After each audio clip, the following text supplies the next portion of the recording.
Olá, esse é o podcast Filosofia Pop. Eu sou o Murilo Ferraz e aqui comigo hoje está o Marcos Carvalho Lopes. E aí, Marcos, tudo bem? Tudo bem, Murilo, tudo bem. Agora eu tô aqui mesmo, né? Então, agora ele tá de verdade. Hoje a gente vai receber o professor Marcos Ramon, que é professor lá do Instituto Federal de Brasília, doutor em comunicação pela UNB, e mestre em cultura e sociedade pela Universidade Federal do Maranhão, e graduado em filosofia lá também pela Universidade Federal do Maranhão. Ele também tem podcasts, né, o Ficções, o Soma e o Ano Bissexto. E a gente vai falar com ele nesse episódio número 25 sobre podcast e filosofia. E a gente tá fazendo agora, tá fazendo essa abertura diferente do que a gente sempre faz, né, com o Marcos aqui presente, que a gente tá fazendo desse dia 2 de maio, tá fazendo 1 ano de podcast, né, de filosofia pop. Quem diria, hein, Marcos? A gente ia ficar 1 ano de podcast. Quem diria, porque até hoje o programa número 1 é piloto, né? Ele não foi tempo finalizado. E é muito curioso, porque a gente já viu algumas repercussões dos programas, e aquele primeiro programa descreveram ele como um manifesto da filosofia pop. É muito curioso isso, como o programa pode servir para as outras pessoas e repercutir de forma inusitada, né? Era uma gravação só de teste. E foi o primeiro programa e a gente está já completando 1 ano, né? Pois é, e aí ele acaba tendo repercussões inesperadas mesmo, né? Que a gente nem planejava, nem esperava que chegasse assim, nesse ponto.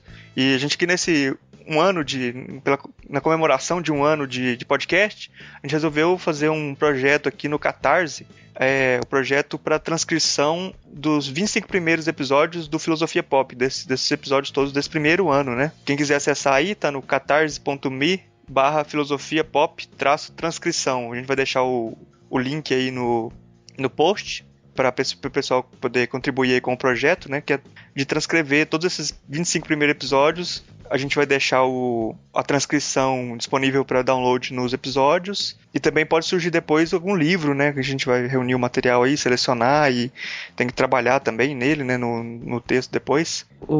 Essa transcrição aumenta a possibilidade de uso do podcast, né? Você vai ter acessibilidade maior e também você vai ter mais opções para utilizar o material. Um professor pode pegar trechos dos podcasts e utilizar em sala de aula.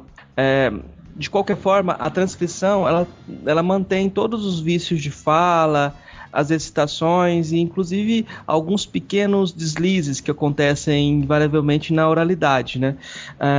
Esse material precisa de uma revisão posterior e para nossa surpresa, até olhando para trás de 1 ano, a gente já teve muita gente participando do podcast, muita gente muito qualificada, professores do primeiro time da filosofia brasileira, né? Então, é um material que eu acho que é muito rico. E sendo o podcast essa mídia que não tão presa a propagandas ou alguma instituição, tem muitos temas novos também para muita gente, né? Então eu acho que a transcrição dos episódios pode ser de muita valia e com certeza se a gente conseguir vencer essa etapa da transcrição, a criação de um livro também é um passo quase inevitável na sequência. Uhum. Bom, aí a gente pede aí para quem puder dar esse presente pra gente aí, um desses presentes. A gente pode ser essa contribuição aí no Catarse, ou também a gente pede pra que indique o programa, né, pros amigos, para aumentar o nosso alcance, a nossa audiência. Outra coisa que é importante também pra gente, que poderia ser um presente pra gente nesse 1 ano de programa, é avaliar o programa no iTunes também, que ajuda a gente sempre a subir na lista deles lá.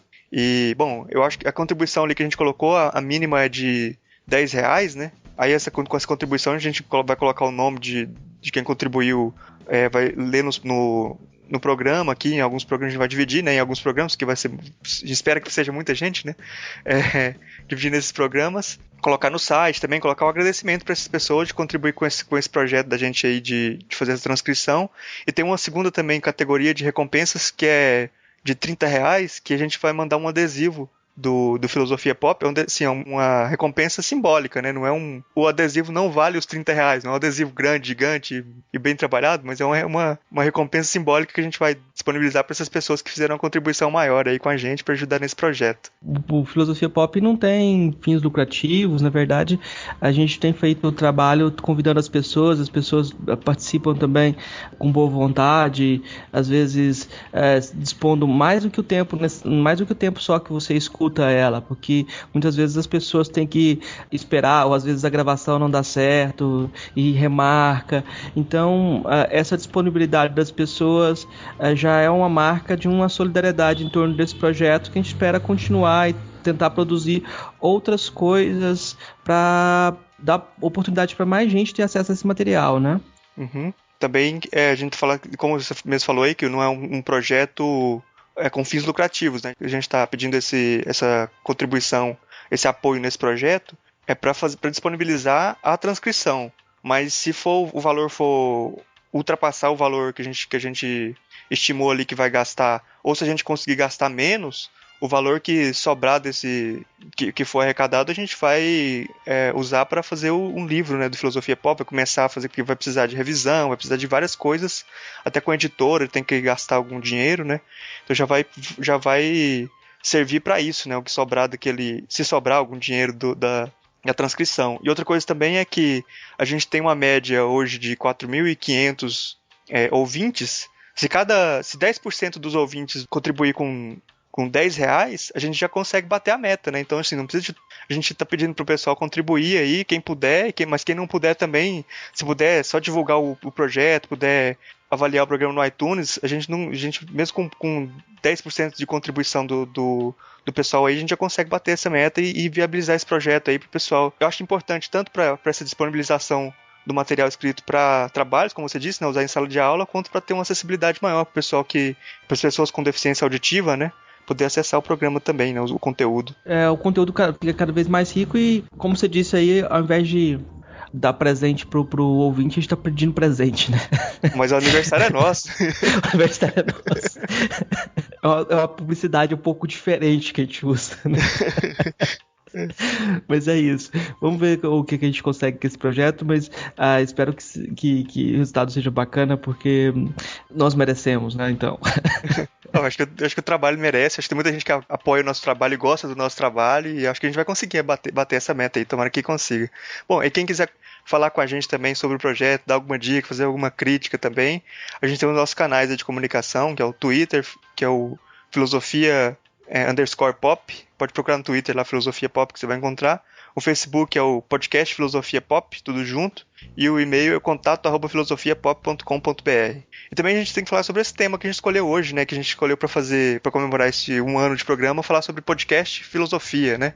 Você achou que ficou legal a conversa aí com o Marcos, Ramon? O tema podcast é um tema que não é comum, esse debate sobre tecnologia dentro das universidades. A gente não tem essa aproximação entre filosofia e tecnologia como algo cotidiano na formação de alguém que trabalha com filosofia. Poucos filósofos, inclusive, fizeram essa aproximação entre filosofia e tecnologia, né? Então, eu acho que é cada vez uma necessidade maior de pensar esses meios e as suas possibilidades e a abertura que eles têm, né? Poucos filósofos também fizeram uso da tecnologia dentro da sua produção. A gente pode citar assim, o Karl Jaspers, que fez fez vários programas de rádio com um curso de filosofia e tinha uma boa audiência. Existem outros exemplos de filósofos que fizeram esse tipo de apropriação dos meios de comunicação de massa, mas aqui a gente tem um meio um pouco diferente e essa especificidade do meio deve ser pensada. Aqui você tem um meio que a gente não vive em função da propaganda e você tem uma possibilidade de resistência. Até que ponto o podcast pode ser uma mídia diferente e uma abertura para pensar coisas diferentes? A gente sabe que no exterior os podcasts de filosofia são muitos e são um sucesso. É curioso que no Brasil a gente não tenha tantos podcasts de filosofia, inclusive institucionais, né? Vamos ver o que vai acontecer no futuro, se a gente está plantando a semente que vai vingar também. Tá certo. Então, acho que a gente já fez bastante com essa introdução. Vamos então para a nossa conversa aí sobre podcast e filosofia.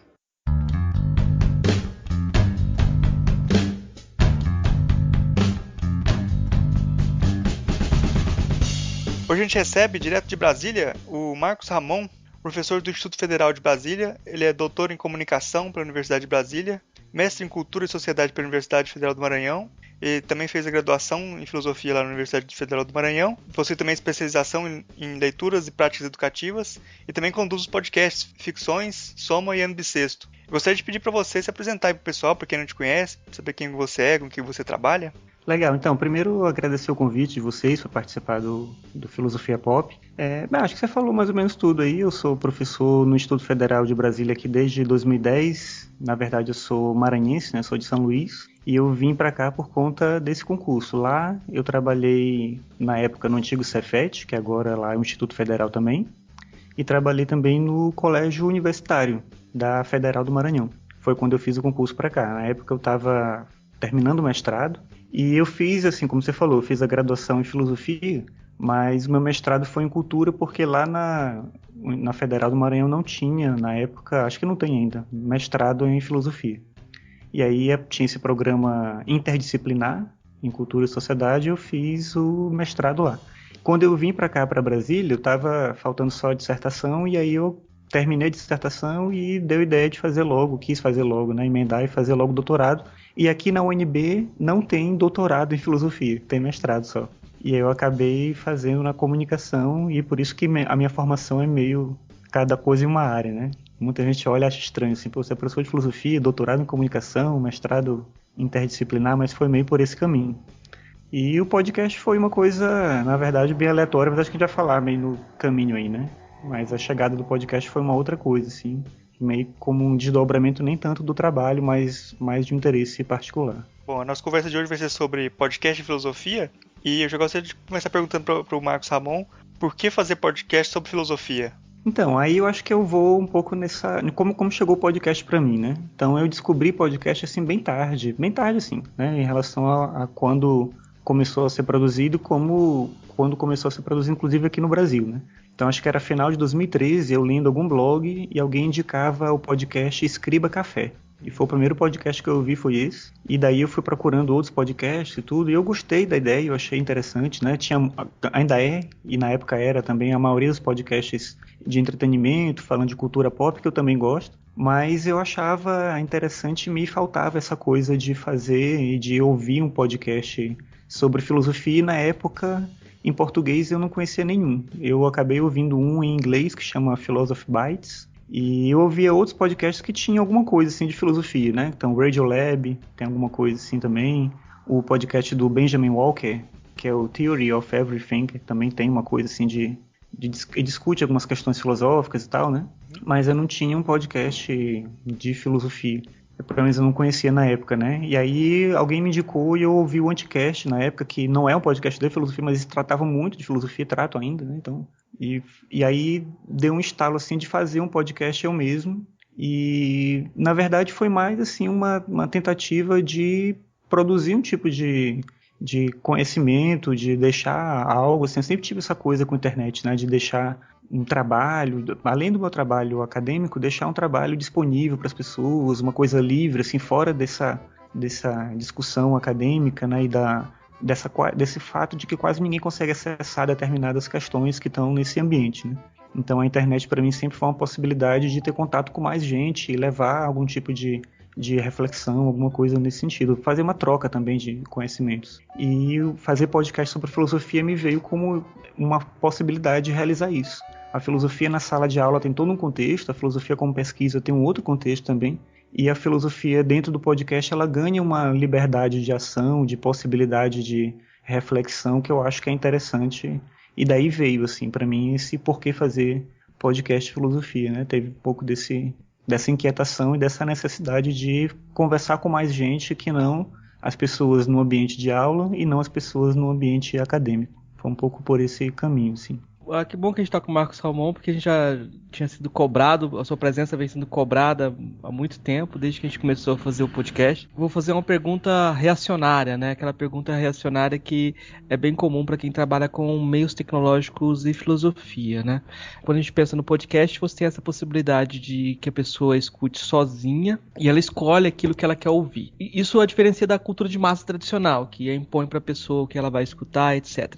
Mesmo assim, o podcast sofre as mesmas críticas da cultura de massa quanto a alienação que ela pode causar, despersonalização. Essas críticas talvez sejam comuns assim ao podcast, até porque dentro da filosofia sempre vão te acusar e você corre o risco de transformar a filosofia ou tomar a filosofia como um tipo de conversa fiada. Você transformar como produtor, ou as pessoas tomarem a filosofia como algo que não tem aquela sacralidade que muitas vezes os filósofos pretendem que ela tenha.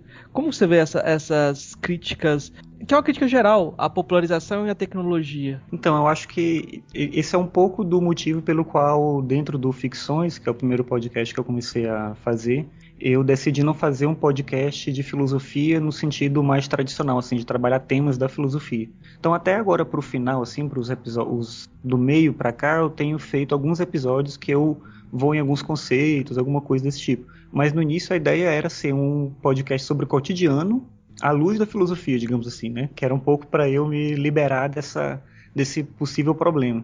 Porque é o que acontece, né? E na área da filosofia especificamente não só na área da filosofia, né?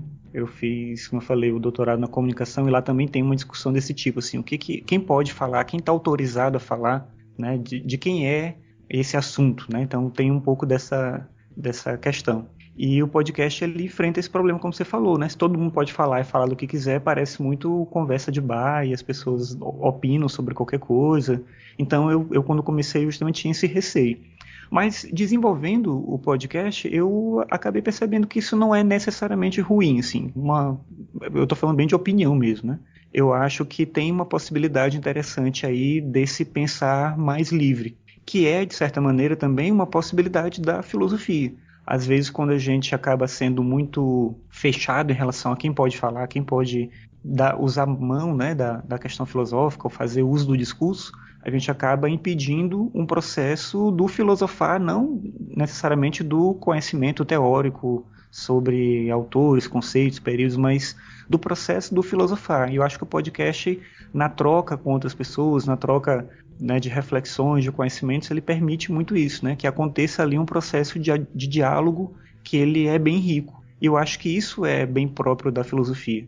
Então eu vejo esse tipo de crítica, como você falou bem, existe, vai continuar existindo, como, né, algo que a gente consegue superar dentro das possibilidades de construção dentro do podcast. Eu acho que é uma mídia muito rica e eu não vejo isso como um entrave, não. Claro que assim, tem todo esse problema de você deixar um tipo de conhecimento que tem uma tradição, de certa maneira, muito frágil quando você fala de qualquer jeito. Então é necessário ter um certo cuidado com o que você fala, quando você fala. Ouvindo podcast sobre qualquer assunto, inclusive filosofia, é muito comum às vezes você ouvir alguma coisa que você fala, poxa, mas não é bem isso, assim, sabe? Então me vem aquela vontade de dizer, epa, mas você está falando errado, mas quem é que está autorizado a falar o certo, né? Então me vem um pouco às vezes esse cuidado de quem é esse conhecimento, né? Quem é o dono dessa informação, né? Dessa reflexão. Então eu não acho que é um problema não, mas eu entendo o que você fala e isso me acompanhou por muito tempo. No Ficções era esse meu medo, assim. Então não queria dizer que eu fazia um podcast de filosofia, assim, de uma forma mais direta, porque eu sentia que iam me cobrar. Mas peraí, você está falando de filosofia? Você está falando assim do seu jeito? Então eu tinha um pouco desse receio, sim. Acho que tem uma diferença também nessa mídia, como você usa só o áudio, acaba que faz diferença de você ter uma mídia de forma escrita ou de você fazer a mídia de forma de vídeo também, que apareceria imagem também. Você acaba só com áudio, você é diferente da escrita e é diferente do vídeo, né? Se falasse assim, o que você vê nessa diferença assim de usar o áudio para falar em vez de usar a escrita, por exemplo, que é o mais tradicional, eu acho, na filosofia. Então eu acho essa coisa da voz bem, bem interessante. Eu sempre lembro um trecho de uma citação do Borges, do Jorge Luiz Borges, que ele pega uma fala da antiguidade que a gente usa hoje em dia na interpretação do Borges, a gente usa errado, que é aquela coisa de que o escrito fica e as palavras voam. E a gente entende isso atualmente como que o escrito fica porque ele é melhor, né? Ele permanece, e as palavras voam porque elas se perdem. E o Borges, defendendo a oralidade, dizia que o escrito fica porque ele está morto e a palavra voa porque ela está viva. Então ele vê uma beleza, assim, uma potência na fala.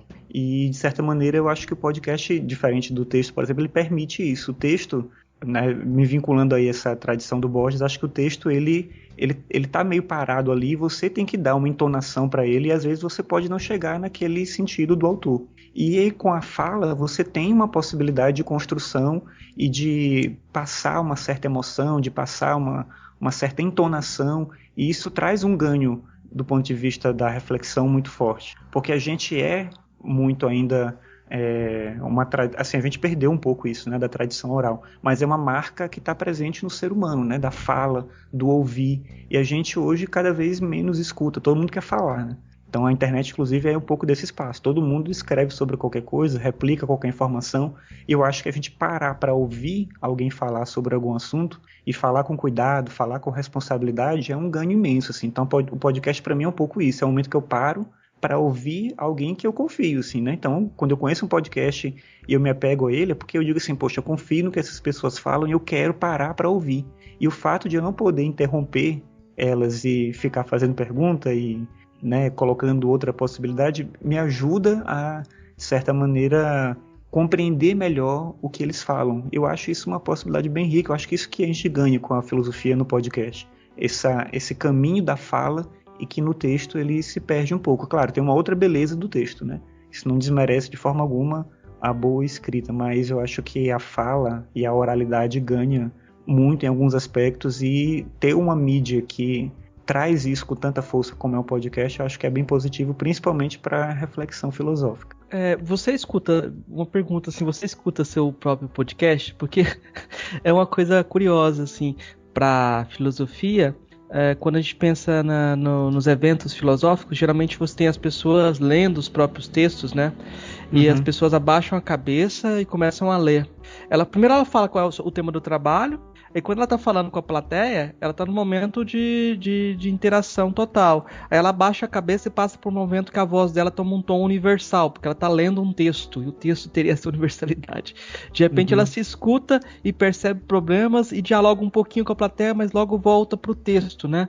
Isso é muito curioso, assim, quando a gente vai em eventos filosóficos, o tom de voz universal, que às vezes a filosofia tem essa ideia de impostar um tom de voz universal, desde Aristóteles, que Aristóteles falava que o nobre fala pausadamente, etc, etc. E aí eu fico pensando assim, qual que é a experiência que você tem ouvindo o seu próprio podcast? Porque aí tem uma diferença até da voz, escutar a própria voz é diferente da voz que a gente escuta quando a gente está falando, né? Mas as ideias devem ter uma diferença maior ainda, deve ser uma possibilidade de reflexão diferente, né? Sim. Então, eu escuto, assim, eu acabo escutando eventualmente aquilo que eu faço, principalmente para o processo de edição, né?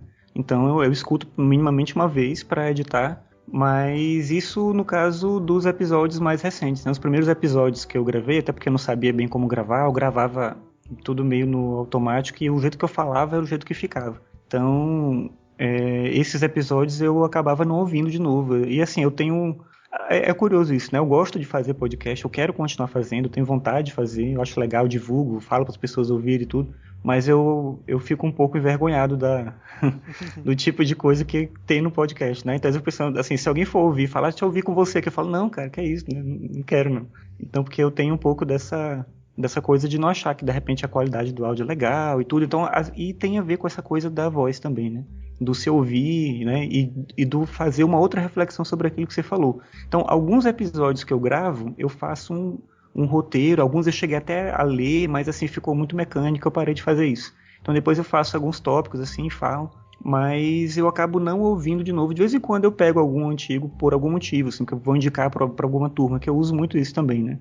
Eu uso muito podcast no meu trabalho de sala de aula, então às vezes vou indicar um podcast para alguma turma, algum tema e tal, e aí eu pego o podcast de outras pessoas e pego alguns meus também. E aí eu reescuto o meu para ver se o que eu disse aqui mesmo, né? Então eu reescuto, assim, e é engraçado, é curioso, eu não lembro bem o que eu tinha falado, às vezes eu discordo de mim mesmo, não, mas que é isso, que eu falei e tal. Então tem um pouco desse tipo de situação, né? Mas eu acho que é um processo interessante também, né? De você voltar para ouvir aquele momento que você fez aquela reflexão, que você propôs alguma coisa, como eu comentei com vocês, né? Como não se trata de a ideia é fazer uma reflexão sobre o cotidiano e não necessariamente tratar de temas já estabelecidos. Às vezes essa minha forma de pensar o cotidiano ela muda. E aí quando eu volto eventualmente para um desses temas, eu percebo que se fosse nesse momento agora eu falaria outra coisa de repente. E eu acho isso bem curioso. É como você escrever um diário e alguns anos para frente você lê aquele diário e você não lembrar que você escreveu aquilo, que você viveu aquela coisa, né? Que você pensava daquela forma. Eu acho que o podcast acaba chegando um pouco dessa forma para mim, né?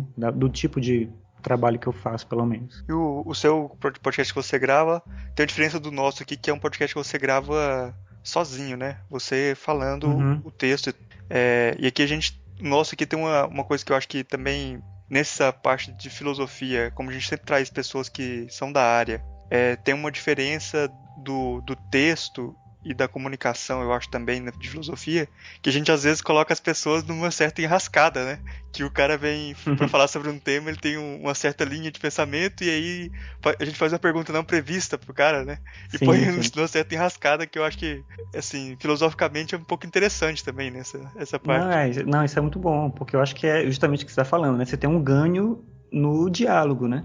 No meu caso, como eu gravo sozinho, eu acabo... É uma conversa comigo mesmo, então tem um entrave aí, digamos, né? Eu inclusive fico com medo, assim, de ficar me repetindo, falando as mesmas coisas. Então, eu acho que essa possibilidade que vocês, do formato que vocês escolheram, abre um caminho para que vocês desenvolvam uma série de possibilidades aí dentro da estrutura que vocês planejaram, né? Aí entra aquela coisa também, o que é diálogo também, né? Tem um filósofo, François Julien, que ele estuda filosofia oriental, que ele fala que o diálogo é sempre dois logos você tem o di, que é dois, e o logos, dois logos em disputa. Então, quando você escuta seu podcast, você está fazendo um diálogo também, né? Também, sim. Quando você faz a edição, você também está fazendo um diálogo. Aí eu fico pensando também, tem dois tipos de diálogo que eu acho muito interessantes. O Thomas Mann, no Montanha Mágica, em que ele coloca os personagens dialogando e na medida que eles dialogam, eles se modificam, né? E do Proust, onde os personagens dialogam, mas nunca estão dizendo o que sentem, eles sempre estão escamoteando o que sentem, né? E eu fico pensando, e o diálogo no podcast, assim, quando a gente traz um especialista para conversar e ele tem a fala pronta, o que você acha desse tipo de diálogo, assim? Eu fico pensando que o diálogo proustiano é mais profundo, porque a mudança acontece só depois, quando a pessoa reflete sobre aquilo, né? Mas eu fico também na dúvida sobre a forma de diálogo hoje. Parece que a gente está desacostumado a fazer isso, não é uma forma que a academia estimula, né? Tem isso sim. Eu acho que como você falou, né? Quando vem a pessoa com uma estrutura de pensamento, né, bem adequada, e aí você vai lá e coloca alguma coisa que tira ela um pouco desse lugar, você está, de certa forma, levando uma provocação que traz um elemento que é mais rico, né, que permite uma construção de pensamento ali bem interessante. Mas a gente tem essa dificuldade do diálogo, acho que ela é bem real, assim. Eu trabalho, assim, lá no Instituto Federal, no Instituto Federal a gente tem de curso de ensino médio, curso técnico, graduação, pós-graduação. Então, ao mesmo tempo que é interessante, eles chamam isso lá de verticalização, que é a ideia que é o mesmo cara que dá aula na pós-graduação vai dar aula no ensino médio. Então, você tem uma possibilidade de aumentar aí a produção do conhecimento, né, o contato com diversas formas de saber e tal. É legal isso, mas ao mesmo tempo é uma maluquice se a gente pensar em institucional, no sentido que você sai de uma aula de ensino médio, você vai para uma aula da graduação, você vai para um curso técnico, vai para pós-graduação, uma loucura, assim, né? Na mesma semana você está em universos completamente diferentes. Mas a única coisa que eu percebo que é absolutamente comum em todos os níveis de ensino, pelo menos na minha realidade, é que as pessoas elas têm uma dificuldade imensa em ouvir, processar aquilo que elas ouviram e conseguir propor um diálogo minimamente, não sei qual é o termo, mas minimamente adequado em termos de diálogo, no sentido de você ouvir, você poder depois dar de volta alguma outra coisa, a necessidade de um caminho que vai e volta. Então esse tipo de diálogo, que é um caminho de ida e volta, ele é muito difícil, porque enquanto você está falando, alguém já está te rebatendo. A pessoa dificilmente ela quer te ouvir. E isso eu vejo na minha experiência nos diversos níveis de ensino. E é incrível como isso acontece. As pessoas não conseguem ouvir. Elas não conseguem. Enquanto você está falando, já tem um monte de gente querendo rebater e se posicionar e opiniões muito fortes. Assim, já ouvi estudante de ensino médio falando que ele tem certeza de tal coisa. Eu fico pensando, cara, se no ensino médio você tem certezas assim, tão absolutas, é complicado demais, né? Assim, eu queria que você tivesse dúvidas, eu queria que você tivesse muitas dúvidas, mas todo mundo está cheio de certeza. Então, assim, parece que o campo para o diálogo ele é cada vez menor. Eu não sei em que medida isso tem a ver com a nossa época, com as tecnologias, com o fato de que a gente tem muito espaço hoje para falar. Tem um cara que escreve sobre tecnologia, eu não recordo o nome dele, mas é um cara que escreve muito sobre blogs assim e tal. E ele fala que hoje em dia a gente tem é muito fácil a gente produzir, mas ao mesmo tempo que é muito fácil produzir, a gente não consegue arranjar o tempo para consumir com atenção aquilo que os outros produzem, né? E eu acho que essa mesma interferência a gente tem na filosofia onde for. A gente acaba tendo muita opinião para qualquer coisa, mas a gente tem pouca disposição para refletir sobre isso e depois construir uma possibilidade de diálogo com essa pessoa que anunciou aquele conhecimento, aquela reflexão, aquela informação que seja. Tem uma história que o historiador Leandro Carnal sempre conta, que ele fala dos alunos dele, que às vezes ele deu um trecho de Kant para os alunos e o aluno hoje com essa coisa de ter a opinião sempre ter opinião, né? O aluno já de cara já fala, não, eu discordo. Tipo, o cara acabou de conhecer, acabou de ver o Kant, o Karnal diz que fica indignado, fala assim, não, a pessoa demora 30 anos pra entender o Kant, você já discorda, né? Você nem entendeu, você nem leu, você nem entendeu ainda. Não, e às vezes nem é isso que você falou, nem leu, né? Assim, ouviu alguma coisa, ou foi uma primeira leitura, é rápido, né? É um tipo de enunciação muito rápida aí.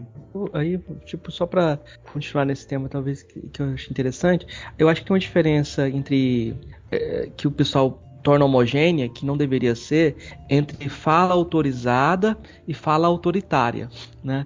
Isso na filosofia é um grande problema, né? Porque de início todo mundo acha que em filosofia toda opinião é igual, todo mundo tem direito a ter o mesmo espaço no debate, todas as vozes têm o mesmo peso. Eu não sei até que ponto que essa democratização vale, porque você tem essa diferença. Você tem falas que são autorizadas porque tem mais informação, que deviam, pelo menos a fala do professor em sala de aula deveria ser ouvida, né? Sim, e isso parece que é uma questão geracional mesmo, parece que nenhuma voz mais pode ter autoridade, né? E ao mesmo tempo é muito difícil, depois que a nossa formação pós-moderna, essa crítica toda até Foucaultiana sobre os lugares de enunciação, assumir esse lugar da fala autorizada sem nenhum remorso. É sempre complicado começar a falar. Talvez fosse mais fácil ficar em silêncio, né? Nisso do podcast, toda vez que você montar um podcast, você corre esse risco, né? Você corre esse risco em relação aos seus pares também, né? Os seus pares dentro da academia, porque tem um ditado que diz assim, quanto mais intelectual, menos acadêmico. Aí como que você vê esse ditado? Então, não sei, nunca tinha pensado meio nesse caminho, assim. Mas eu tenho uma relação com esse ambiente acadêmico um pouco de resguardo, assim, né? Vou explicar mais ou menos por quê. Eu acho que, até pelo caminho que a minha formação tomou, assim, em áreas diferentes, eu acabei tendo contato com pessoas, né, e pesquisadores e professores que tinham visões de mundo bem, bem, bem distantes, assim. Mas independente disso, os melhores professores que eu tive assim, na minha vida e que eu admiro até hoje eram os professores mais tradicionais. Eu não sei bem te explicar assim bem como esse caminho acontece, mas eram os professores mais tradicionais. É o cara que não faltava nenhuma aula, é o cara que chegava na hora, é o cara que cobrava tudo, assim, mas ele também se dedicava o máximo, ele tinha conhecimento, ele chegava para a sala, ele tinha isso que você estava falando, né? Ele tá autorizado ali a falar porque ele de fato estava preparado para discutir aquilo. E eu sentia nisso algo interessantíssimo do ponto de vista da docência, né? Isso me encantava em ser professor, né? Em poder ser professor, um pouco desse reflexo daquilo que eu via ali. E em contraste a isso, eu tinha uma série de pessoas que tinham todo um discurso que é esse que você falou, né? eu quero que todo mundo fale, todo mundo pode falar, e aquela coisa que, né, se fazia às vezes muitas circunstâncias de colocar toda a turma para poder falar sobre um assunto e dividir os temas e não sei o que e tal, e eu senti ali que, cara, assim, não tô aprendendo, sabe, não tô conseguindo, eu gostava muito de ouvir, então quando eu entrava numa sala de aula, ainda isso vai acontecer em qualquer circunstância da minha vida toda, eu tenho certeza, assim, eu gosto de ouvir, eu quero saber que tem alguém ali que tem algo para dizer e eu posso aprender, eu posso assimilar o que ele tem ali. Então eu acho que esse aspecto do conhecimento ele se desenvolve por esse caminho. A questão do intelectual e do acadêmico, eu não sei até que ponto eu conseguiria estabelecer assim, uma diferença, né? Mas boa parte desses mesmos professores que eu falava que eu admiro muito, que eram extremamente tradicionais, eles guardavam alguma coisa ao mesmo tempo de erudição, né, no sentido de que eles tinham domínio daquilo que eles falavam com propriedade, conheciam coisas de diversas áreas, mas ao mesmo tempo eles guardavam uma certa humildade no sentido de estarem dispostos a ouvir quando fosse o momento de ouvir, né? Então eles não tinham essa arrogância necessária, assim, de que quem tem conhecimento se coloca, né, num ponto de distância em relação às outras pessoas. E ao contrário disso, aqueles outros professores que eu falei que eu via, né, ali um descompromisso total, às vezes eles eram muito mais desse tipo, sabe, que se coloca num pedestal, né, numa situação de que, olha, mas eu tenho aqui os meios, os caminhos para fazer isso, aquilo e tal. Então, eu não sei bem como eu conseguiria definir essa relação entre essas pessoas de referência para mim, mas para mim sempre foi isso, assim, a ideia de um conhecimento tradicional que não necessariamente ele é uma tortura para quem está do outro lado. Pelo contrário, é um prazer imenso assistir aquela aula absurdamente tradicional que o cara falava durante 2 horas. Assim.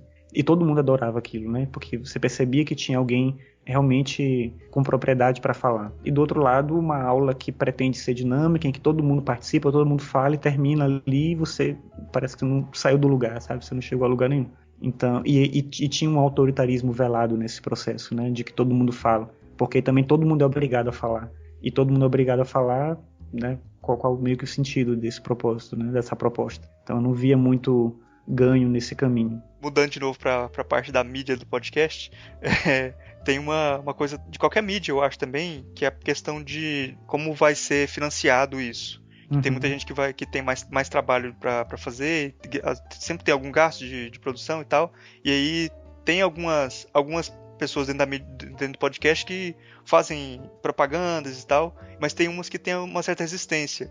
E até tem um caso do Melhores do Mundo agora que anunciou que não vai aceitar nem propaganda, nem presentinhos, nem coisas de anunciantes, como é que fala? Aquelas sessões para imprensa, né? Aquelas sessões antes de cinema e tal, em nome de uma certa autenticidade do programa, né? Eu queria ver como você vê isso, assim, de autenticidade do programa, de se vender para propaganda, se isso é se vender mesmo, enfim, o que você pensa sobre isso? Eu acho que não é um problema e eu acho que dependendo da circunstância pode ser necessário, assim, né? Como eu falei, eu sempre fiz um podcast meio como uma extensão de uma vontade minha de deixar alguma coisa que permita que outras pessoas cheguem até mim e a gente possa conversar, né, trocar algum conhecimento, alguma coisa assim. Então foi meio esse o caminho. Então no momento que eu não der mais conta de fazer, eu acho que eu paro de fazer. Mas quando eu vejo uma iniciativa de alguém que procura algum caminho, né, nesse sentido dessa coisa mesmo que você falou da propaganda, né, alguma coisa desse tipo, eu não vejo necessariamente como problema, até porque já tive contato com podcasts que acabaram por falta disso, né, e isso é muito ruim, assim. Teve eu falava lá no início, né, logo no começo, quando eu passei a ouvir podcast, eu lembro que teve um podcast que eu cheguei meio que por acaso, assim, também vasculhando na internet, que era um podcast de um cara da comunicação que chama Eduardo Fernandes, ele é programador também e tal, e ele fazia um podcast chamado Atrás do Front. Esse podcast começou como um podcast de entrevistas, e depois ele com outro amigo dele começaram a manter uma dinâmica de episódios mais regulares toda semana, e eu lembro que no finalzinho do podcast, quando eles começaram a ficar mais manter um ritmo de produção um pouco maior, eles sempre pediam para as pessoas colaborarem, para eles poderem manter o podcast, não sei o que e tal. Eu lembro que eu ouvi aquilo e eu adorava esse podcast, mas eu nunca pensei assim em colaborar, né? E aí um dia eles falaram, pessoal, vai ter que acabar, a gente não tem como manter, né? A gente tá sem grana, não sei o que e tal, e acabou o podcast, e acabou, e eu fiquei assim, cara, putz, acabou o podcast, podia ter ajudado e tal. E aí eu fico pensando um pouco nesse sentido, às vezes não é uma questão de o cara querer simplesmente fazer dinheiro com aquilo, ou querer deturpar a proposta do podcast porque vai se render a quem está pagando. Às vezes não é, às vezes é uma maneira de manter aquilo, porque tem um custo, tem uma circunstância, né? E eventualmente alguma boa iniciativa vai acabar por falta de grana, por falta de patrocínio, por falta de meios, né, para se colocar. Então não vejo como um problema, não. Eu acho que, claro, né, respeito essa coisa dos Melhores do Mundo, deve ter um motivo ali para eles fazerem isso. Também esse podcast que tem uma característica mais de reflexão também, de conexão com produto de entretenimento, eles são mais, talvez, eles são certamente, né, bem mais atrativos para quem faz propaganda, e deve ter um tipo de demanda no sentido de, você pode falar bem desse produto, você pode falar bem daquilo. Então tem uma coisa ali que é um pouco mais complicada do que seria isso num podcast como esse que eu falei, do Atrás do Front, ou um podcast como Filosofia Pop, né? Então tem uma circunstância bem diferente aí, mas de qualquer forma eu não vejo isso como um problema, não. Eu acho que às vezes é uma possibilidade, e a coisa, e as possibilidades que a gente tem com a internet de conseguir atrair pessoas também para colaborarem com a existência de projetos, eu acho que isso é fantástico. Eu não vejo necessariamente como um mal, não. Tem uma questão assim, quando a gente, nessa mesma linha do financiamento dos podcasts, na medida que eles não são de instituições, eles são um lugar que você tem uma liberdade de fala maior que dentro do lugar que paga seu salário, né? Você tem uma liberdade maior para escolher temas ou para abordar coisas que não estão ali no leque do que seria chamado propriamente de filosofia, por exemplo, né? Então, isso dá uma abertura para você tratar de temas, como você diz, você procura abordar temas do cotidiano, etc. Isso te traz uma liberdade bem grande, mas também te coloca um risco, que é o risco dessa indisciplina, né? Como que você vê essa tensão? Como que você lida com essa tensão? Porque, de novo, eu estou sempre colocando esse risco que denegrir a aula da filosofia pode nos trazer. Eu não me preocupo tanto com essa aula da filosofia. Acho que ela tem que ser denegrida, inclusive, porque denegrir é tornar negra, né? A gente está tentando tornar mais negra a filosofia mesmo. Então, como que você vê esse risco de abertura para um lado e o problema de você se tornar idiosincrático para o outro? Então, acho que é bem isso no comentário que você fez no final. Não vejo como um problema necessário, mas eu acho que a gente enfrenta isso no sentido de que, com essa possibilidade, essa liberdade, o risco, talvez, se for pensar um risco aí, é a gente acabar também enunciando qualquer coisa de qualquer jeito. E isso é uma preocupação que eu tenho, às vezes, com as coisas que eu falo, até porque, como eu falei, eu trabalho com níveis diferentes de ensino, então a maior parte das pessoas que escutam as coisas que eu faço são meus alunos, principalmente alunos de ensino médio. Então, eventualmente, alguma coisa que eu vou falar vai chegar para eles como um sentido de assim, o professor que falou isso. Só que na hora que eu faço podcast, eu não sou necessariamente o professor, sou eu falando o que eu quiser falar. Só que aí não sou eu falando o que eu quiser falar, porque como você falou, né, mesmo não tendo o peso da instituição dentro do podcast, eu ainda sou esse professor daquele lugar. E esses estudantes chegaram lá porque eles me conhecem daquela instituição. Então, tem um risco, eu acho que nesse sentido, do cuidado do que você vai falar, de que forma você vai falar, que opiniões que você está expressando e de que maneira isso vai gerar um reflexo naquele ambiente acadêmico. Então, como é que as pessoas vão encarar determinadas coisas que você fala e que você enuncia. Então, eu nunca tive nenhum problema assim, em relação a isso, mas eventualmente eu tenho um pouco desse pensamento. Assim, e será que eu deveria falar sobre isso? Já teve tema que eu pensei em falar, eu achei melhor não discutir, porque eu pensei que podia chegar de alguma forma um pouco, vou botar errado entre aspas aí, né? Mas podia ficar, ter uma certa ambiguidade na fala, e isso podia acabar gerando um certo problema nesse campo institucional, né? Então a preocupação acho que é nesse nível, mas não necessariamente isso é um impedimento para qualquer coisa. Eu acho que tem que se romper essas possibilidades mesmo, elas estão aí para que a gente consiga utilizar elas a favor desse caminho de reflexão, que eu acho que é bem mais rico do que qualquer outra possibilidade que a gente tenha que ficar preso a determinados princípios e normas, né? Então acho que o que o podcast permite é que você tenha um pouco mais de liberdade, se não toda a liberdade, mas um pouco mais de liberdade naquilo que você vai enunciar e na forma como você escolhe para enunciar. E eu acho que isso é se a gente torna o podcast algo institucional, isso se torna terrível. Eu, por exemplo, nunca pensei em fazer um podcast dentro da instituição, assim, oficialmente, sabe? Assim, podia propor alguma coisa do tipo, mas eu pensando, mas o que vai virar isso, né? Eu vou ter que fazer propaganda da instituição, eu vou ter que falar das coisas da instituição, né? E de que maneira? Então não dá, não rola, assim. Eu teria que fazer isso de uma forma bem... Já pensei em estimular os estudantes a fazerem podcast, né? Mas seria para eles criar o próprio discurso deles, aí seria uma outra história, né? Mas eu acho que é um caminho muito mais de libertar do que de criar novos espaços de controle, que seria certamente bem pior. E você falando que você tem sempre cuidado do que você vai falar no podcast, já teve algum episódio que deu alguma polêmica, alguma coisa assim, e você acha que isso traz ouvintes ou afasta mais do que traz? Então, polêmica não, assim, já teve gente que entrou no podcast ou entrou em contato comigo porque discordava, assim, da minha opinião, do que eu anunciei, mas não era nada polêmico no final das contas, assim, mas era alguém que tinha, pessoas que tinham um posicionamento contrário e achava, você não devia falar isso, não sei o que e tal e tal. Em alguns casos eu achei que valia a pena levar a conversa um pouco mais e foi bacana, mas em outros eu senti que, assim, sabe, quando você percebe que não vai dar em nada e você fica, não, é alguém que quer te tirar do seu ponto de controle ali, né? Alguém que quer te desestabilizar porque sim, é uma coisa meio do hater, assim, do troll de internet, né? Mas como eu nunca tratei assim, de um tema que fosse extremamente polêmico, não tive espaço para isso. Eu vejo isso acontecendo na internet de uma maneira grotesca com muita gente. Eu fico abismado como é que as pessoas têm estômago assim, e suportam, né, lidar com esse tipo de situação. Mas comigo nunca teve nenhum caso, até porque nunca, como eu falei, assim, eu acho que a minha primeira barreira é quando eu penso sobre o que eu vou falar. Eu fico, não, peraí, esse tema aqui, eu acho melhor não entrar nessa discussão porque pode gerar tal coisa, né? Então já fico pensando, teriam outras coisas que eu poderia falar, que não essa, né? Então eu acabo indo por esse caminho.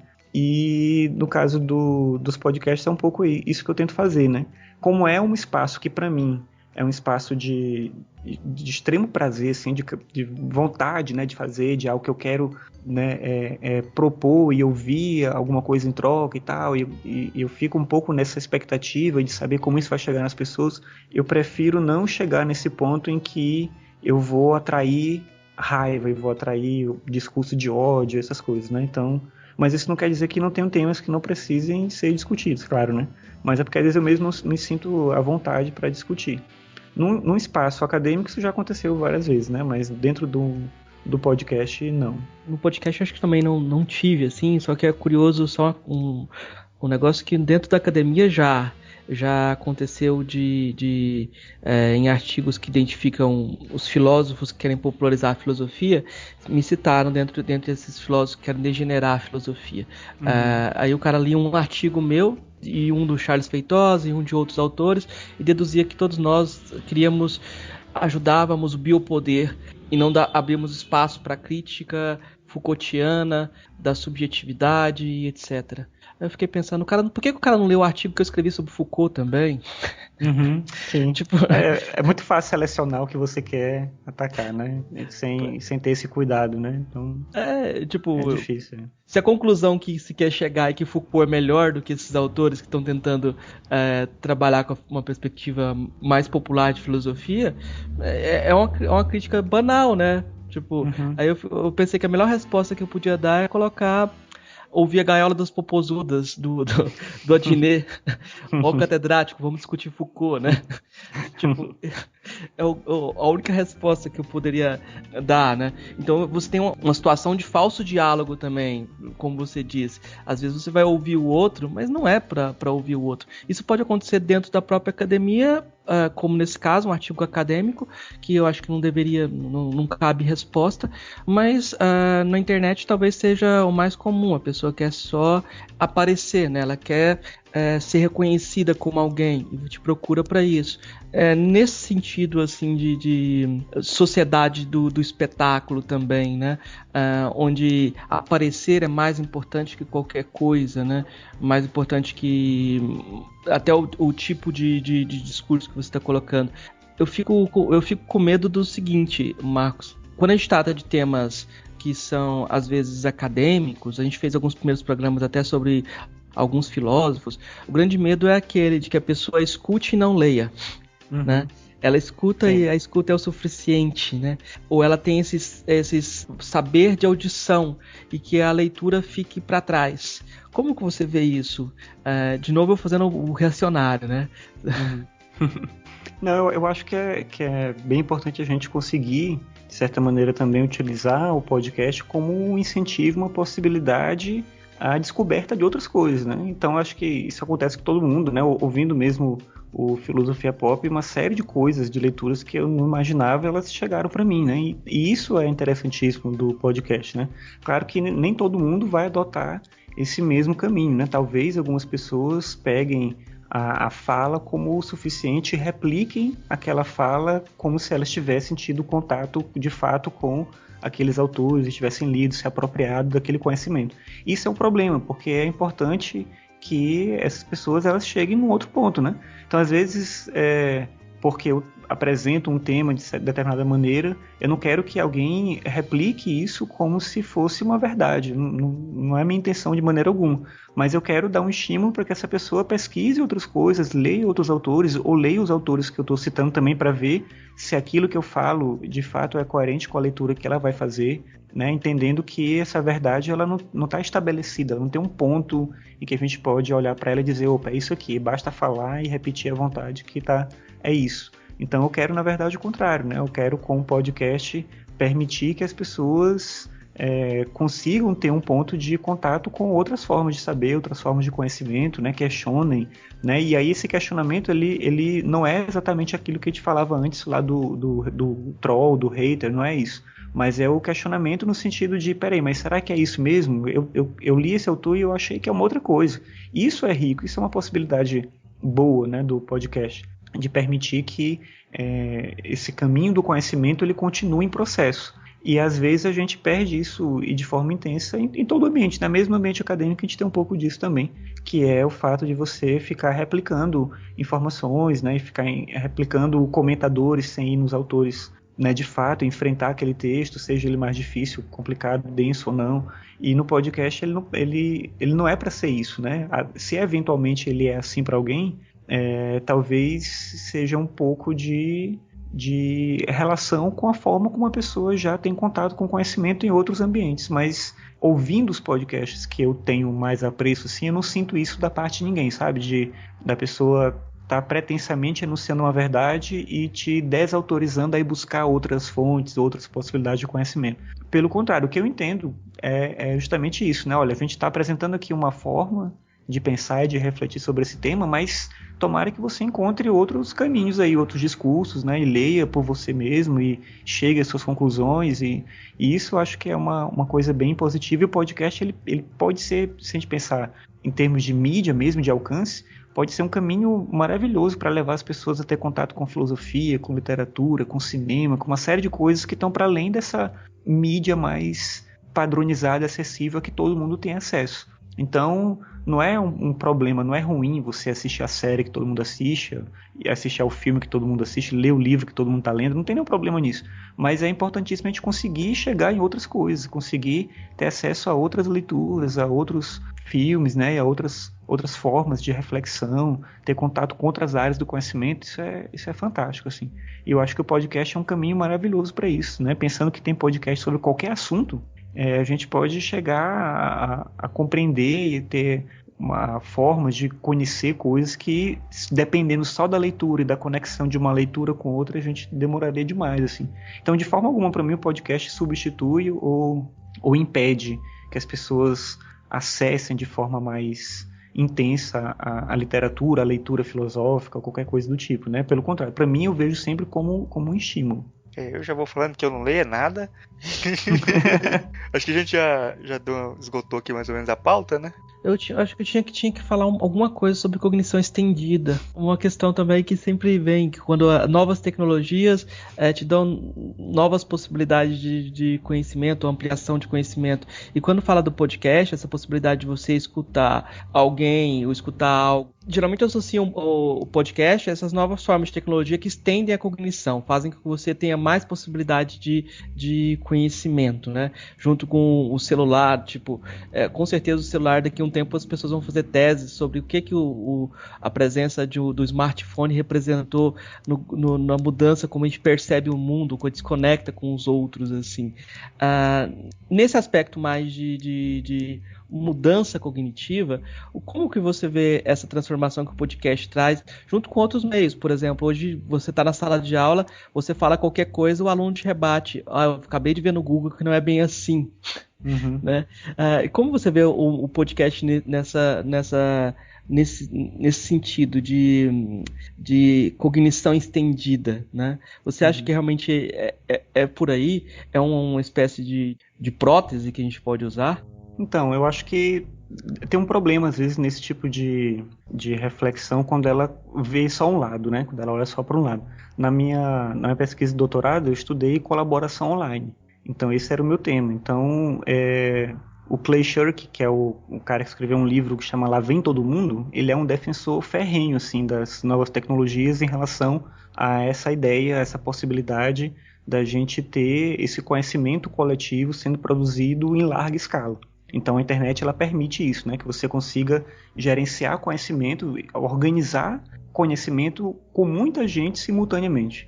Então ele é um defensor bem consciente e ao mesmo tempo bem nada imparcial dessa forma de ver, né? Ele acredita muito nisso e ele defende muito esse aspecto. Mas tem outros autores que olham outros aspectos, assim, né? Um que eu menciono, que eu acho que é importante lembrar, é o Richard Sennett. Ele tem um livro que chama Juntos, em que ele não trata desse tema tecnologia digital. Ele acho que tem um capítulo ali pequenininho que ele fala alguma coisa, mas ele traz uma coisa bem interessante, que é pensar a ideia dos trabalhos. É uma série de livros, né? Nesse especialmente ele fala sobre isso, mas ele discute como que os trabalhos manuais, como que o contato com o corpo em relação à natureza, como a nossa presença no mundo é importante para um sentimento de comunidade.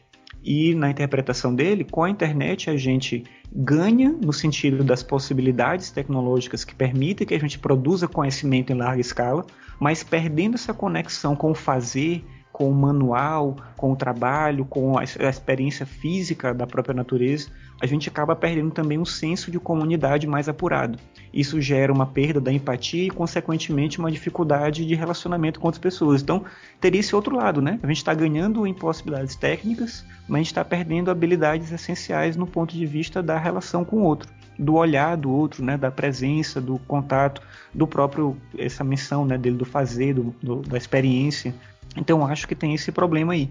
E eu acho que a própria questão da leitura, ela envolve esse processo, né? O Clay Shirky, não só ele, mas outros autores também, defendem a ideia de que mas a gente nunca leu tanto. As pessoas estão lendo muita coisa. Mas aí teria que ver, analisar além da quantidade de leitura, pensar o que essas pessoas estão lendo, de que forma elas estão tendo acesso a esse conhecimento. O Borges, que eu citei lá no começo, ele dizia que vários objetos que a gente utiliza são extensões do nosso corpo. Então, uma coisa vai ser o lápis, é a extensão da mão, tal coisa vai ser a extensão dos pés, tal coisa a extensão o óculos, a extensão dos olhos e tal. Mas o livro ele é diferente porque ele não é uma extensão de uma parte física. O livro é uma extensão da memória. Então, no livro você tem um trabalho humano, um trabalho em processo. Ele nunca vai estar acabado e ele, na verdade, é uma construção, que aí vem a imagem dele da biblioteca como símbolo do conhecimento humano sendo produzido de maneira coletiva e tal. Então, o Borges, de certa maneira, ele é muito utilizado para pensar essa relação do hiperlink, do texto de internet, da conexão, dos conhecimentos, mas quando a gente vê que ele está falando do livro como uma possibilidade de construção coletiva e de se apropriar desse conhecimento, e a gente compara isso com a leitura rápida da internet, das redes sociais, do fato das pessoas ficarem replicando informação sem conhecer de fato a origem daquela informação, a gente percebe que não é exatamente a mesma coisa. Então acho que caberia só um cuidado. Pensando o podcast nesse contexto, eu acho que o podcast ele pode entrar no mesmo problema. Ele pode ao mesmo tempo ser um caminho para a gente ter contato com formas novas de conhecimento, e eu defendo isso, obviamente, né, e ter uma possibilidade de reflexão e tudo, mas a gente tem que olhar atentamente para o outro aspecto, que foi aquilo que foi mencionado antes, que é esse aspecto do podcast ele acabar, de certa maneira, tirando da gente outros caminhos e outros contatos com formas distintas, né, de cultura, de reflexão, de conhecimento, né, e substituir, de certa maneira, alguma possibilidade de contato com a cultura e o conhecimento estabelecido, né? Então, eu acho que tem um caminho do meio aí, tem um meio termo nas coisas, né? Então, nem tanto para um discurso otimista, né, da tecnologia, e olha como isso aqui ele é ótimo e funciona muito bem o tempo todo, e nem tanto o outro lado, que é desgarrar completamente, né, viver meio que um clima de ludismo, de detestar a tecnologia, abandonar tudo, né? Eu acho que tem um meio termo entre essas coisas. A gente não pode abrir mão da boa literatura, da boa filosofia, do conhecimento estabelecido, mas também não pode fechar os olhos para as possibilidades de que é bom, sim, em determinado aspecto, que mais pessoas possam ter voz. É bom que você possa ter discursos sendo construídos de maneira coletiva. Isso é bom, mas não pode ser só isso, né? Não pode, de forma alguma poderia ser só isso. Eu acho que é ótimo isso, ainda mais nesse contexto que a gente está de crise política, etc. Eu acho que também é bom ver que a internet você tem outras possibilidades de informação também, né? Sim. Nesse contexto, até por as críticas que a gente tem à grande mídia brasileira, etc. Mas esse aspecto eu acho que fecha, acho que a gente fecha o assunto bem. Legal. Então vamos partir para as indicações, então? Marcos Rabon, você trouxe alguma indicação pra gente hoje? Então, eu pensei em algumas indicações aqui, e assim, podia ser várias coisas, assim? Sim, sem pode problema, ser né? que você quiser. Que eu pensei em indicação de livro, de filme, de quadrinho, de podcast, um monte de coisas, né? Não sei se é um problema. Mas assim, de livro, assim, como eu comentei antes, o que eu acho legal dessa coisa das indicações de filosofia pop é que muitas coisas que vocês já mencionam, a gente acaba descobrindo, encontrando, isso é uma possibilidade legal. E eu trouxe 2 autores aqui, que não necessariamente são desconhecidos, pelo contrário, mas não são tão lidos, talvez, nesses textos especificamente, né? Então, um livro é um livro do Cioran, que é um filósofo romeno, e o livro que eu vou indicar é um livro que chama Exercícios de Admiração. Nesse livro tem uma série de resenhas ou comentários que ele faz sobre outros escritores. E ele faz uma linguagem bem tranquila, assim, onde ele vai dialogando com o leitor, falando sobre como ele conheceu aqueles outros escritores, como é que aquele texto afetou ele. E eu acho que tem uma coisa de oralidade fortíssima assim, no texto, e que acaba meio que de maneira... Não sei se eu estou meio viajando nisso, mas tem um pouco dessa linguagem da fala, né, do que se aproxima aqui nessa discussão nossa do podcast. Então, Exercícios de Admiração é esse primeiro livro aí que eu indico. E o outro é um livro que não está nesse mesmo contexto filosófico de maneira direta, mas é um livro que eu adoro, que eu acho que tem uma reflexão filosófica fortíssima na literatura, que eu acho que é uma outra possibilidade da gente pensar a conexão entre áreas de saber, né, que é um livro do Tolstói, que chama Morte de Ivan Ilitch. Então, uma novela em que ele fala sobre esse personagem, Ivan Ilitch, que sabe que vai morrer, percebe que vai morrer, e aí ele desenvolve toda uma reflexão sobre a questão da morte, né, da existência dele e tudo. O Tolstói, ele é muito influenciado pelo Schopenhauer, e eu sou um apaixonado pela filosofia do Schopenhauer, e esse livro tem muito das questões discutidas pelo Schopenhauer na filosofia dele, não só na reflexão sobre a morte, mas também sobre a própria angústia e tudo. Então é um livro, um texto interessantíssimo assim, de se ler e refletir sobre essas questões existenciais, né? Então esses seriam os 2 livros aí que eu lembrei de trazer. Pensando na coisa da filosofia pop, como vocês estão trabalhando sempre com essa possibilidade de pensar outros discursos, eu trouxe também uma indicação de quadrinhos, que é de um quadrinho que chama Homem Animal. Homem Animal é um quadrinho de um inglês que chama Grant Morrison. Ele é um dos caras que participou do movimento na década de 80 ali, que eles chamaram de invasão britânica nos Estados Unidos, né? Então vão vários quadrinistas ingleses para os Estados Unidos produzir quadrinho. Tem o Alan Moore, tem o Grant Morrison, né, que é um deles também, e tem o Neil Gaiman, que é o do Sandman. Então o Grant Morrison, ele fez esse quadrinho que chama Homem Animal. Homem Animal é um personagem que já existia antes, e o Grant Morrison, ele resgata ele numa série de quadrinhos assim, que é publicada, e ele foi relançado agora, né, esses meses agora aqui no Brasil. E é por isso que eu estou trazendo a indicação. É um quadrinho bem estranho, assim, mas extremamente filosófico, uma série de questões. É um super-herói, mas um super-herói que tem família. ele vive dramas assim cotidianos e uma circunstância toda de pensar a própria questão dele no mundo.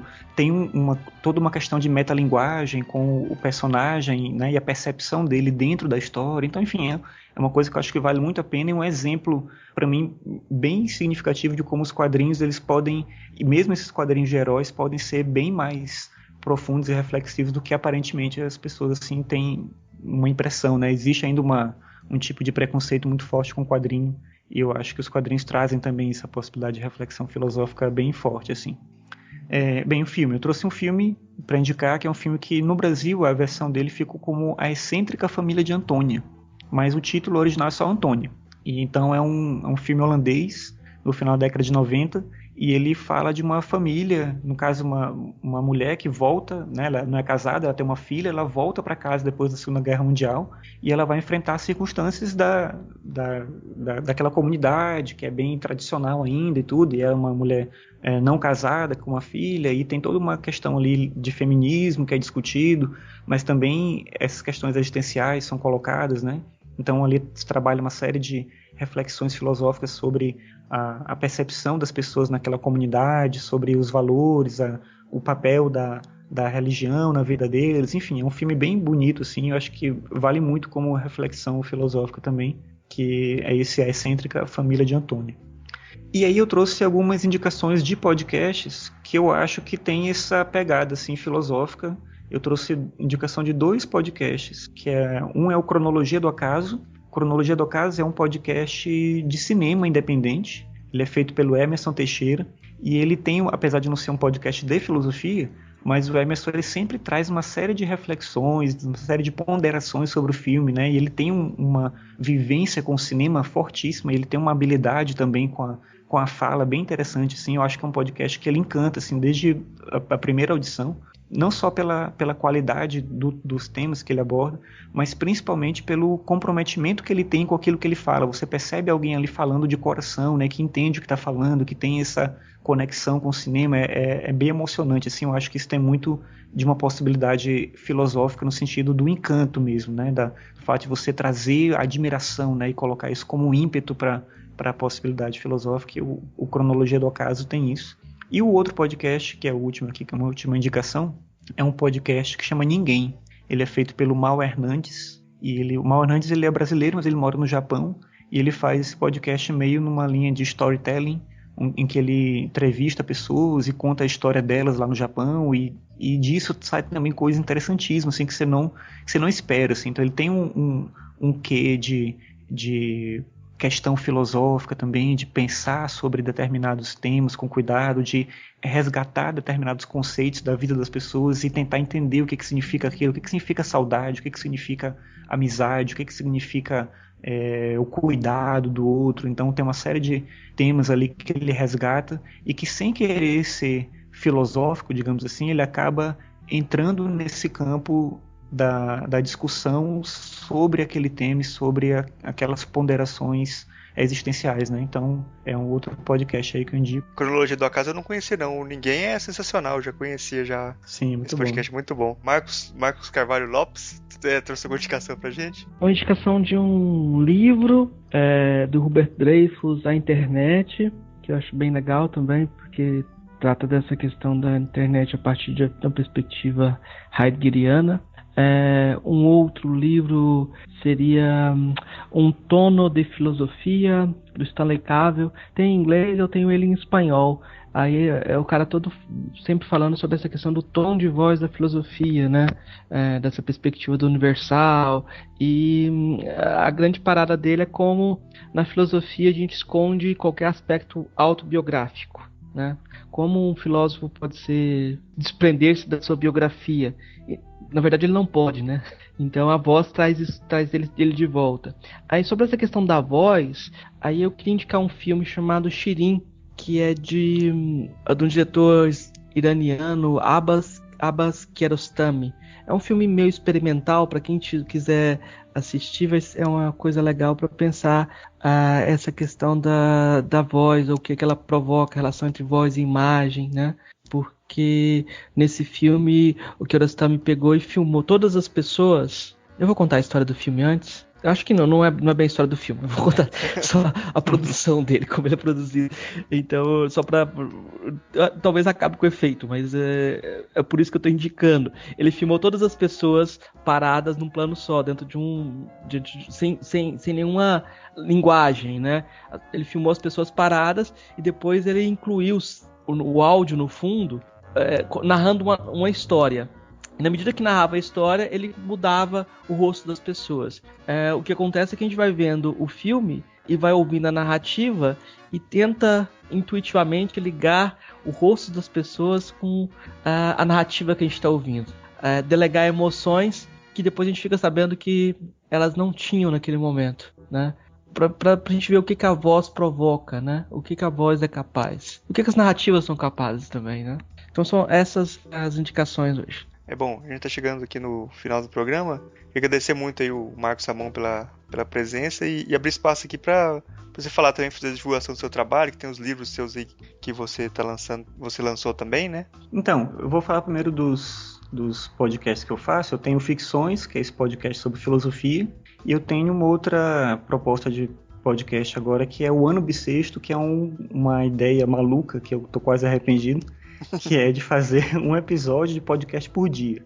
Então, é na mesma linha, assim, do cotidiano, de refletir sobre algum tema cotidiano, mas, então, é um episódio sem edição, para poder fazer assim, né? Então, são coisas bem curtinhas, assim, e tal. E ele chama Ano Bissexto porque esse é um ano, né, que tem um dia a mais aí, e a ideia veio desses projetos de um ano todo. Já tentei vários projetos desse tipo, nunca consegui nenhum, e até agora eu tô conseguindo Ano Bissexto, não sei até quando, né? Mas é meio que um exercício de reflexão também, né? De tentar me colocar para fazer tem que ser gravado no dia sobre algo, né, que eu vivenciei naquele dia, então assim me faz parar. Isso é algo que eu tentei fazer em alguma época com texto, acho que foi em 2014, 2013, eu escrevia um texto por dia assim, em blog, assim, todo dia eu escrevi. Eu ainda escrevo, né, quase todo dia, mas não publico mais, assim, porque também acaba, essa ideia de escrever e publicar todo dia, você publica muita coisa que você se arrepende depois, né, que não tá legal e tal. Com podcast é a mesma coisa, né, tem um monte de episódio lá que já não tá bacana. Mas, assim, tem sido um exercício interessante, assim, de tentar, inclusive, ver até onde vai essa minha capacidade de extrair coisas do meu cotidiano para trazer alguma forma de conectar isso com algo que eu acho que é importante dizer para o outro, né? Porque aquilo que eu vivo pode ser importante para mim, não necessariamente para quem vai ouvir. Então, é um tipo de reflexão nesse caminho. E eu tenho um outro podcast que é o Soma, que ele tá meio parado, assim, que é mais experimentações sonoras e tudo. Mas os episódios antigos estão lá, dá para ouvir também. E a questão do livro, porque eu publiquei um livro, ele tá só em e-book por enquanto, publicado na Amazon, mas tem a intenção meio que de lançar ele depois uma versão física. Mas é um livro que chama Estética da Angústia, uma aproximação entre Schopenhauer e os Peanuts. Então eu fiz a minha pesquisa na época na graduação sobre quadrinhos. E naquela época, especificamente no departamento que eu estudava, isso era muito mal visto, assim, não se fazia esse tipo de coisa, né? Como assim você fala sobre quadrinhos, né? Que maluquice é essa? Não é filosofia, né? E aí eu tive um professor que apoiou a proposta, né? Eu escrevi o trabalho, me dediquei muito, e eu sempre tive muito orgulho, assim, desse texto. E a minha esposa sempre falava para mim, para eu, né, reescrever, transformar em livro, porque, claro, né, tinha que tirar um pouco daquela questão toda da monografia e, obviamente, melhorar um pouco mais o texto, pensando ele numa publicação em termos de livro. E aí, quando eu terminei o doutorado em 2014, de lá para cá, eu vim fazendo um pouco isso, né, 2015 todo eu vim mexendo um pouco no texto e publiquei agora no começo do ano. Então é um livro que eu falo sobre o conceito de angústia nesses dois autores, em Schopenhauer, na filosofia do Schopenhauer, e na obra do Charles Schulz, que é o criador dos Peanuts, que são os quadrinhos do Snoopy, Charlie Brown, a Lucy. Então eu faço uma primeira apresentação do conceito de angústia em Schopenhauer, falo um pouco sobre os Peanuts, o que tem de filosofia nesses quadrinhos, e depois analiso alguns dos personagens do Charles Schulz à luz da filosofia do Schopenhauer. Essa é a proposta, assim, do livro. E, enfim, é um livro que eu acho que ele tem muito, assim, até tinha comentado, né, com o Murilo, que ele tem alguma coisa assim bem próxima disso que vocês chamam de filosofia pop aqui, e eu acho que ele se aproxima um pouco dessa discussão. E, de novo, é um livro que eu me orgulho bastante, apesar de ter escrito há muito tempo. É um texto que eu acho que ele é bem legal, assim, ele é bem rico e traz vários elementos interessantes para pensar essa conexão entre a filosofia e outras áreas do saber, especificamente nesse caso o quadrinho. Ele tá vendo na Amazon? Ele tá à venda na Amazon, isso. Ah, sim. Depois a gente coloca o link aí pro pessoal comprar o livro. Bom, acho que a gente chegou aqui no final do programa. Queria agradecer bastante o Marcos Ramon. Foi muito legal ter você aqui no programa. O papo foi bem bacana mesmo. E finalmente vou ter um áudio muito bom pra editar aqui, que eu acho que não deu problema nenhum no áudio. Vai ser bem bacana. Valeu, obrigado, hein? Depois você vai ter as reclamações. Ele não falou nem um pouco de Schopenhauer. Pois é, Schopenhauer é minha paixão, assim, é o filósofo que eu mais li, ainda leio a vida toda, assim. Ele era um cara chato, né? Mas o que ele escrevia era maravilhoso, eu adoro. Eu acho que é interessante Schopenhauer, inclusive, nisso, né? Ele é um filósofo, óbvio, mas ele é um grande escritor, independente de você gostar de filosofia ou não, assim. Então, muitas pessoas para quem eu apresento e não tem interesse em filosofia, leem o Schopenhauer e falam, cara, como esse cara escreve bem, né? E eu acho que isso é uma coisa fantástica, assim, né? De alguém que tinha essa preocupação com aquilo que ele precisava comunicar. Ele tinha isso, né?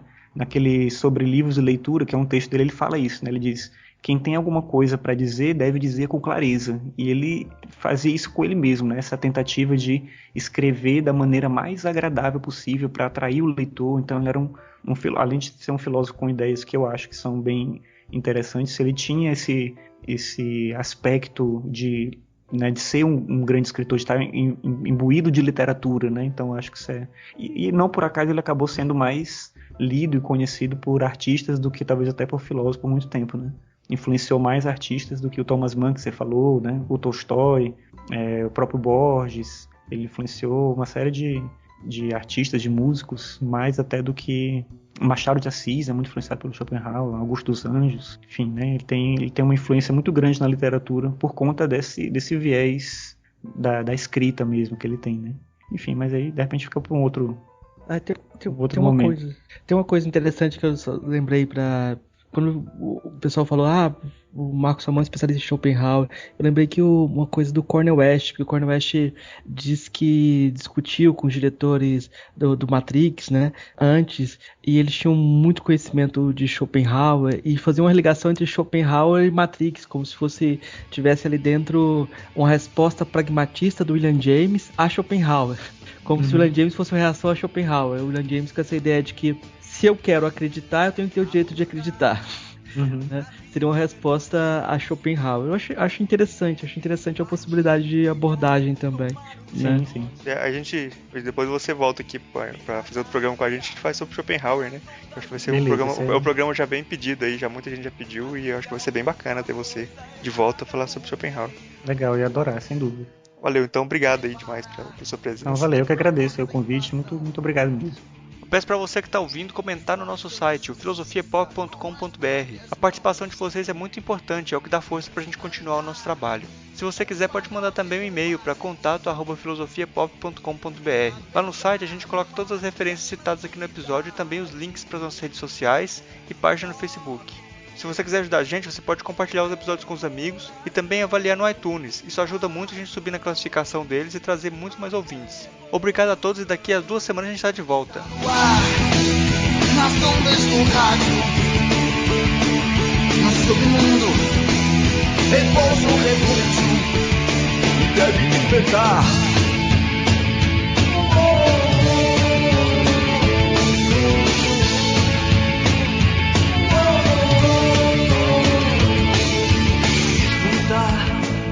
Em cada frequência, espaço nosso nessa decadência. Canções de guerra, quem sabe canções do mar. Canções de amor, ao que vai vingar. Toquem o meu coração, façam a revolução. Está no ar, nas ondas do rádio, no underground, repouso, refúgio, e deve despertar. Oh!